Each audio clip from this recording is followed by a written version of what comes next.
Dear brothers and sisters, సహోదరి సహోదరులందరికీ నా హృదయపూర్వకమైనటువంటి వందనాలు చెల్లిస్తున్నాను.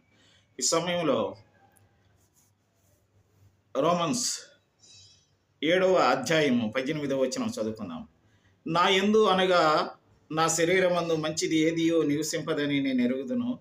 మేలైనది చేయవలనని కోరిక నాకు కలుగుతున్నది కానీ దానిని చేయుటకు నాకు కలుగుటలేదు. In English, for I know that nothing good dwells in me, that is in my flesh, for I have the desire to do what is right, but not the ability to carry it out అని వ్రాయబడింది. నా ప్రియమైనటువంటి సహోదరులారా, మనము ఈ లోకంలో జీవించేటప్పుడు మనం శరీరంతో ఉన్నాము గనుక మేలైనది చేయవలననే కోరిక మనం కలిగినప్పటికీ కూడా అది చేయకుండా మనం వెనుకపడుతున్నందుకు మనం ఎంతో దుఃఖించేటువంటి వారంగా ఉంటున్నాము. కనుక దేవుడు మనకు ఆ జ్ఞానాన్ని దయచేయును గాక.